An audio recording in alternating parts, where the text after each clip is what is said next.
think we're ready to get started. Okay, I think we're ready to get started. Again, welcome to this week's office hours for ESG and ESG CV. My name is Kimberly Simpson and I am today's moderator. If you are just joining us, please go to the chat and introduce yourself with your name and the region you represent. As a reminder, this office hours session is being recorded for public record. A copy of the slide deck and recording will be emailed to all attendees. Next slide, please. How to ask a question. All questions must be submitted in the chat box. Please type your question into the chat box. The team will read questions out loud at the end of the presentation and will provide answers if possible throughout the presentation. All questions and answers entered into the chat box will be recorded as part of the public record. Alongside our presenters, we also have several HCD staff, including ESG representatives, ESG CV grant administrators, and other consultants who are able to answer questions during the Q&A session. Next slide, please. Today's office hours session agenda includes ESG CV updates, office hour updates, upcoming trainings, ESG and ESG CV questions and answers, and our Spotlight Series presentation, Planning for ESG CV Sunset. Next slide, please. ESG policy documents. Your policy documents can be found on the ESG webpage under the Resource tab. Next slide, please. Your ESG team representatives, please reach out to your ESG representatives listed above or contact at esgnofa@hcd.ca.gov. Next slide, please. ESG CV updates. Expenditure milestone deadline, January 31st, 2023. All ESG CV grantees must have expended at least 75% of their total award. Financial reports with actuals must be submitted no later than January 31st, 2023. No accruals. Next slide, please. Reminders for performance milestones. All program funds for projects, street outreach, emergency shelter, rapid rehousing, homeless prevention shall be expended by September 30th, 2023. All funds for HMIS and administrative costs shall be expended by October 31st, 2023. All final requests for funds shall be submitted to the department by November 15th, 2023. Call for success stories. HCD is collecting success stories for the ESG CV grant. If you have a success story from one of your providers or programs that you would like to share, please email to your grant administrator. Remember to not use any PII in your submission. Next slide, please. Upcoming office hour topics, November 16th, ESG and ESG CV contract amendment process, November 30th, duplication of benefits, December 7th, ESG outcomes, December 14th, PHA and COC funding. Someone is going to drop the link into the chat for the training to register for the upcoming office hours if you need that link. And then we also have an ESG office hours YouTube channel. This will also be included in the slide deck that we send you all. Next slide, please. Upcoming trainings for October and November. Today, November 9th, from 11 to 12:30. We have the coordinated entry session 2 community workshop. And then we have on November 14th, from 11:30 to 12:30, homelessness prevention policies and procedures session. And someone is going to drop those links into the chat, and these links will also be included in the PowerPoint that we send you all. Training site for the upcoming trainings will be dropped in the chat as well. Next slide, please. You have your COVID response resource links. Next slide, please. Your monkeypox resource links. Next slide. And your ESG resource links. And again, all these links will be included in the slide, in the PowerPoint that we send you all. Do we have any questions?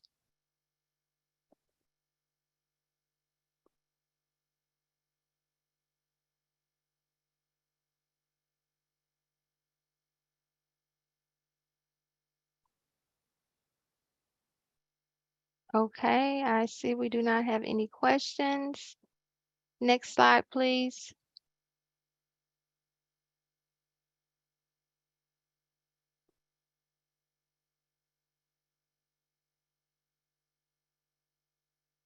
If you need to get in contact with your ESG representative, you can contact your annual ESG rep, or you can contact your ESG at esgnova@hcd.ca.gov. And for your ESG CV representative, please reach out to your grant administrator. Next slide, please. And now I will hand it over to Nora Lally for today's Spotlight Series presentation on planning for ESG CV Sunset. Thanks, Kimberly. Hi, everyone. We are having some discussion before the presentation, like if we use our imaginations, that for today's purposes, that slide is actually a sunset rather than a spotlight. So I wanted to talk today just some very high level things to start thinking about related to the sunsetting, closeout, whatever word you want to use for the fact that ESG CV money is being spent down and is going away. Just some concepts and not theories as much, actions to start thinking about taking. So just a high level overview today. Next slide, please. And speaking of high level, there's lots of dates involved here. I want to share these dates as the ones that HUD is looking at all of its direct ESG CV recipients. So like these are the dates that HUD is applying to the state of California for spending and then drawing the money from the HUD bank, from the Integrated Disbursement Information System. You all know that your dates are specific to your projects. They were reviewed at the top of this presentation. They're in your agreements. So just wanted to share this slide to know that HUD has these multiple dates that it is looking at related to ESG CV sunset. And there's some in 2023 related to the spending for everything except admin and HMIS for closeout, then the December 31st deadline. And then there's also some deadlines in 2024 for funds that are reallocated. So this is more just reference for you to keep in mind that there are deadlines. Yours are specifically communicated to you through all of your agreements, but lots of dates at play as we work through the sunset process. Next slide.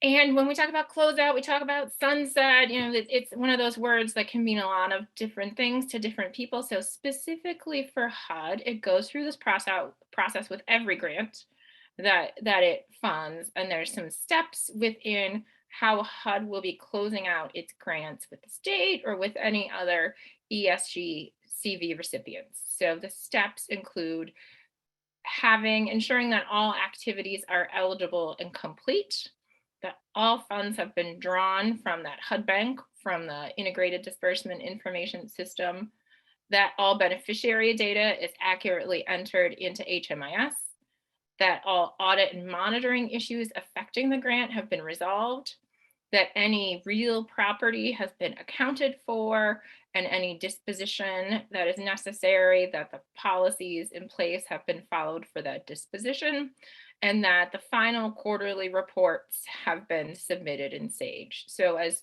subrecipients, some of these things will be your responsibility to take care of, like that accurately entering beneficiary data, making sure all costs are eligible, those sorts of things, where some of them will be the responsibility of the state of California, specifically drawing down the funds from IDIS and submitting reports. So this really is going to be an ongoing conversation about closeout, making sure that everyone is aware of what their responsibility is within this process of getting the grants closed out through the HUD mechanism. Next slide. As you think about not so much the process from HUD, which is what we just talked about, but more about at your own project level, how to some things to think about as we move to sunsetting the grants. There's a bunch of different ways to think about it, and we'll talk through some of them. So you want to think about the timing of your spend down. You want to think about funding continuity. You want to think about when and how you're going to close intake.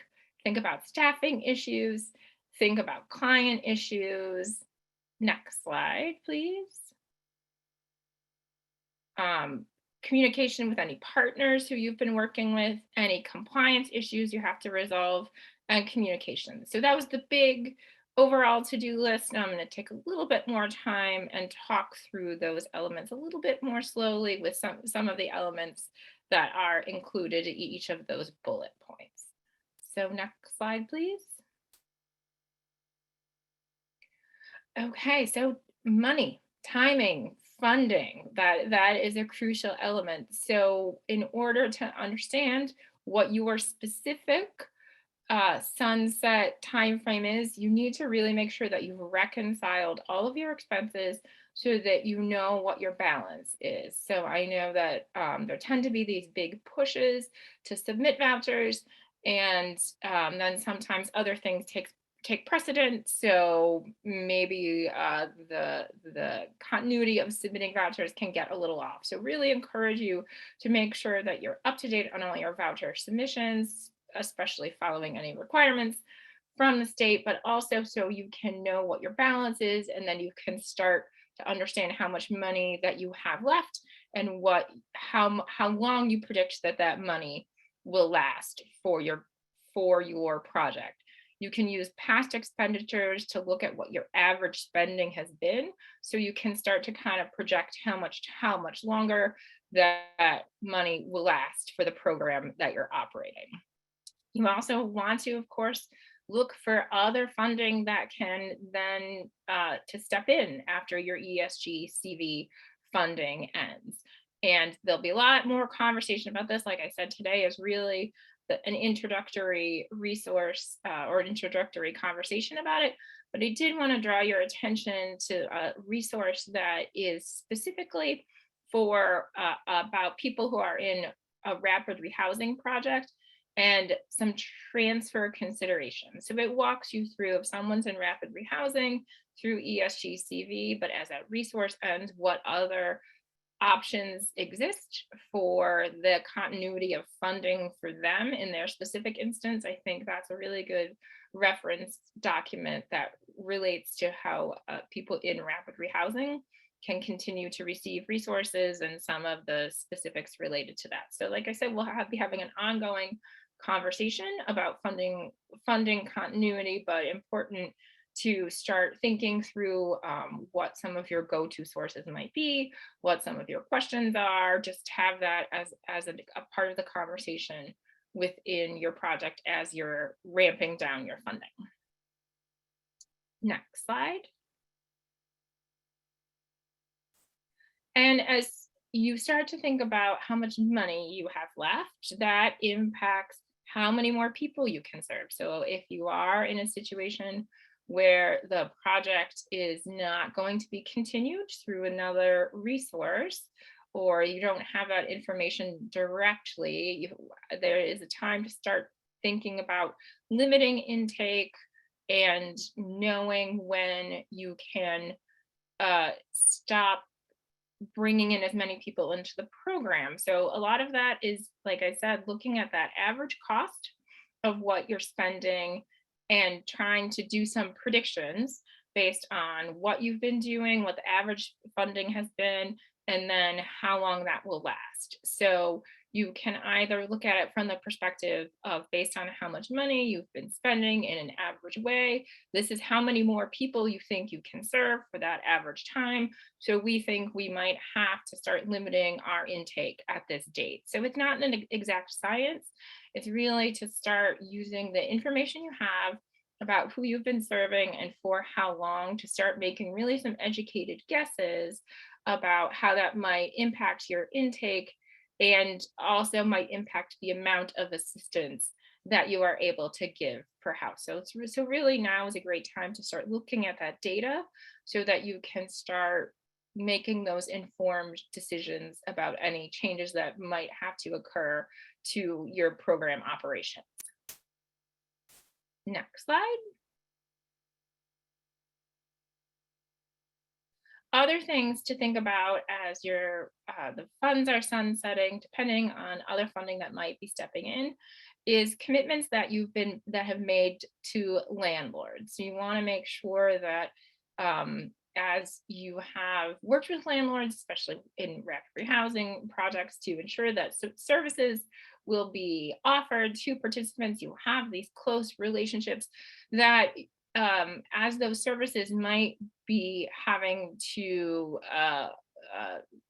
minimize a little bit, that landlords have communication. You want to let landlords know what your how the that impact of any funding that has to be slowed down might impact the amount of time people are available to work with them, or what their concerns might be, or you don't want to end up in a situation where one day the landlord has someone to talk to and the next day they don't because the resource is no longer there. So making sure that this is a time of communication, continued communication with landlords, and if the program is going to fluctuate in any way, that they are aware of that, and that they also understand what resources remain available to them. Another important consideration is staffing. If you're going to have to be phasing down staff, it's important to figure out how that timing is going to look. Important to think if you're going to transition people to other aspects of your organization, or if you're going to, if their function might be switching to other activities within the ESG CV program that are still eligible, but maybe not what they were doing before. Especially as if you begin to wind down intake, then your caseloads will be lower. So the caseload amount of time would be lower for staff who work directly with participants, at least at some level. But you also then have to be working with participants about their next resource. So it's important to look at your staffing, to look at your staffing related to the resources for participants, and also for the needs and services within the program, and really make it on a nimble analysis as much as you can, and engage staff with those needs and in that communication and in that staffing plan.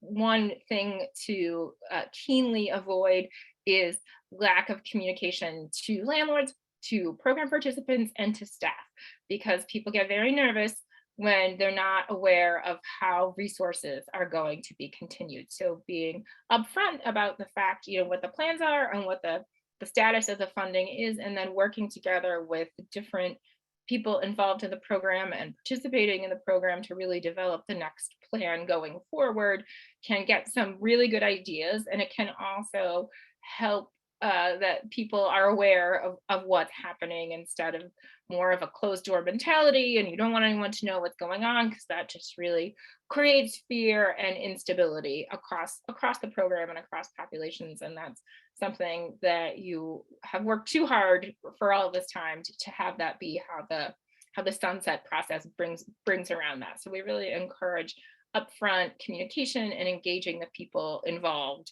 in determining your plans for going forward. Next slide, please.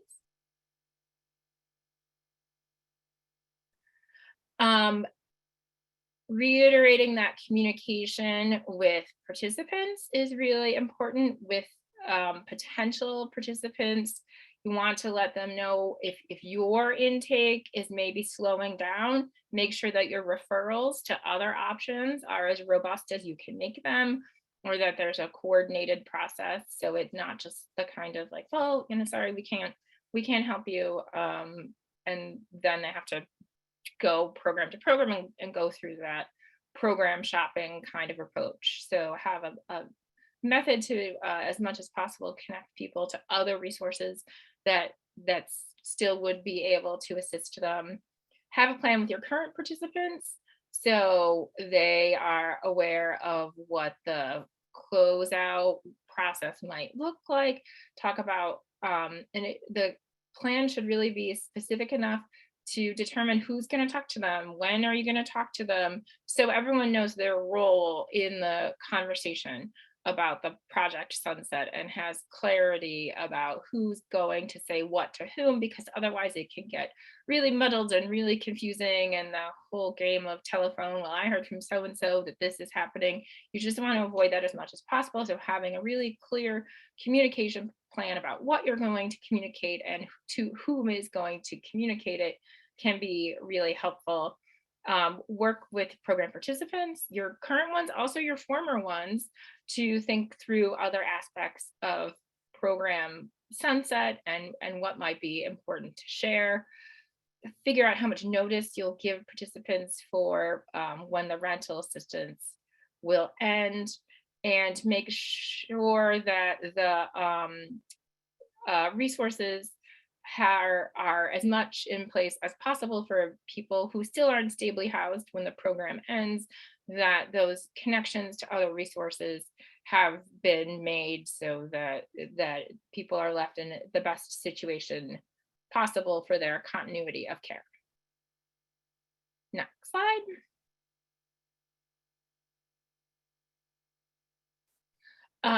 Another important communication strategy to develop as you're closing out is working with your partners. This has been such a creative time, I think, for new and robust kinds of partnerships, organizations and entities that maybe have never partnered before. A lot of new partnerships with healthcare or with all kinds of other partnerships made through the trial of crisis. So that is fantastic and has really helped the whole provision of services and housing.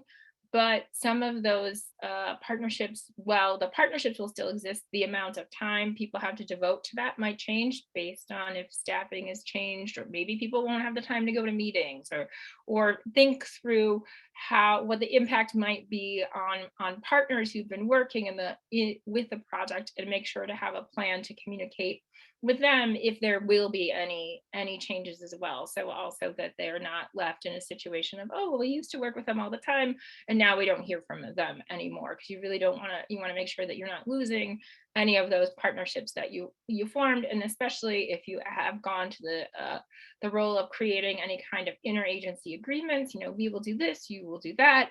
If those instruments need to be adapted because your project is changing or phasing down, then make sure that you look to those two as a piece of your sunsetting plan. Next slide.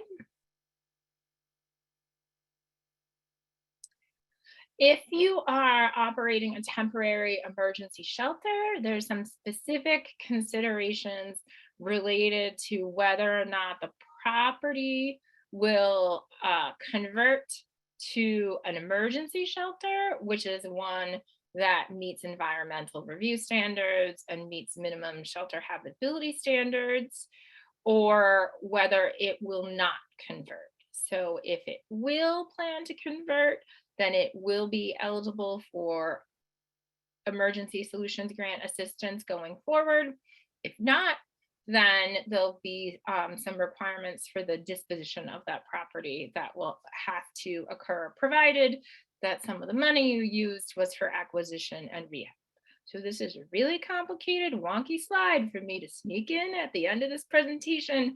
So I think the main point I would say is that if you are using this funding for temporary emergency shelter, it's a great time to talk to your grant administrator and to think through what some of those specific things you should be thinking about related to that kind of project, because it is very specific and it is pretty complicated. So I just wanted to raise it here as something for you to be aware of, and probably begin those conversations with your grant administrator so we can make sure that you're setting up that sunset process for those programs in a way that reflects all the fun things that you'll get to do for them. Next slide, which I think that might actually be the last slide. That's it. So I cruised through all kinds of information there, which was the intent really to give you a little bit of a menu of things to start thinking about. You'll get these slides. I would say take a look at them, and as you have questions, also take time to talk to your grant administrator and think through, hey, how's this going to work for my project? And there'll also be additional resources coming about more of the specifics related to the ESG CV Sunset. That is all that I have. Were there any questions that came up?